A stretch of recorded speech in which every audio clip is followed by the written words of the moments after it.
però ell tocava el contrabaix, el violí, la trompeta i el cello. I llavors això sempre ho he viscut a casa. Que tenia clar que volia fer música però no sabia què. I què passa? Que nosaltres amb la meva mare els diumenges els acompanyàvem on anaven a tocar.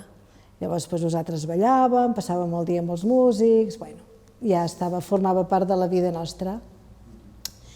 I llavors aquí a Malló es va obrir una escola del mestre Lluís Ramírez, que amb la seva dona, la Serafina, varen crear un tipus d'escola que enganxava. Vull dir, fins algú que no li agradava, segur que li agradava perquè ells eren una meravella.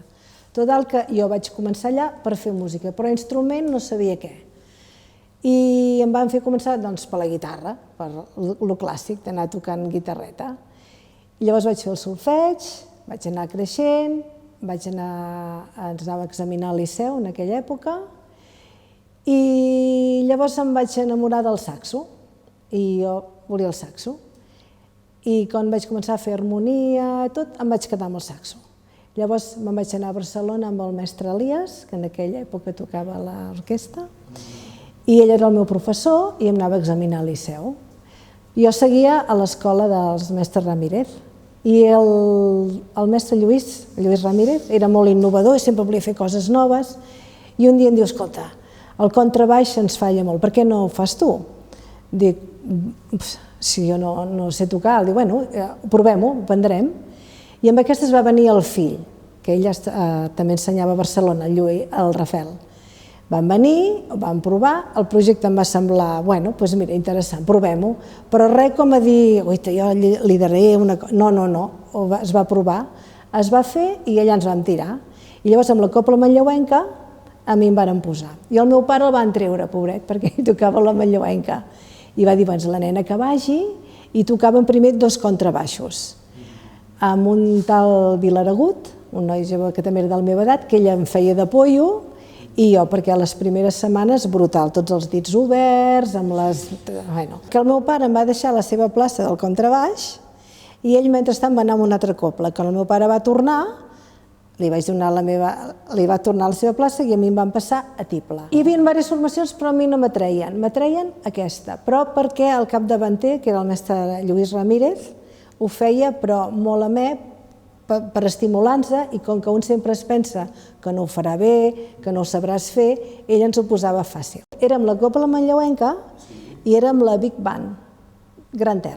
Festa majors, l'ofici, el ball del vermut, fèiem unes quantes peces, llavors fèiem les sardanes i fèiem el ball. Era el que ens limitàvem. La meva feina era, em feien cantar a l'hora del ball, em feien tocar el saxo a l'orquestra i a l'ofici també cantava. I a les sardanes el contrabaix. I segons el que tocava, o tiple o contrabaix, depèn on em passaven. El mestre Ramírez, el fill, ell feia moltes composicions, o sigui, no cantàvem temes coneguts, llavors ell feia les composicions i nosaltres les cantàvem. Vull dir, no era una cosa de tipus patxanga i d'allò, no, era un ball, però 4 peces per ballar i altres per escoltar. No m'hi fixava, encara que no t'ho creguis.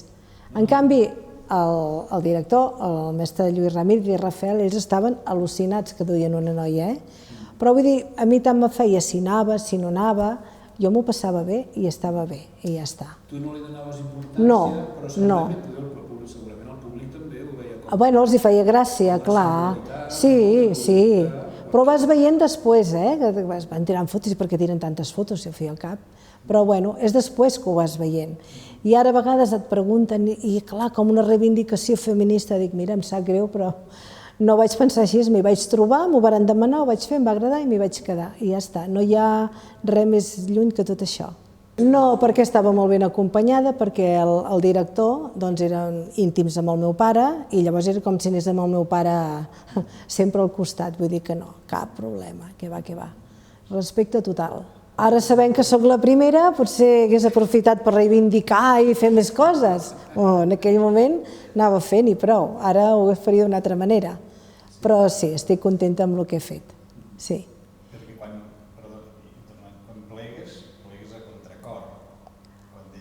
A contracor, però amb cap, vull dir, no és allò de dir un drama i plego i no, m'ho vaig pensar molt bé I dic, doncs és el que hi ha, doncs fina, fins aquí, ja està. Una altra etapa, i vaig fer una altra etapa, i una altra, i ara n'he fet una altra, i aquesta vida van sent etapes, i t'has d'anar emmotllant. Sí, la vaig fer a gust, si no, no ho hagués fet. Sí.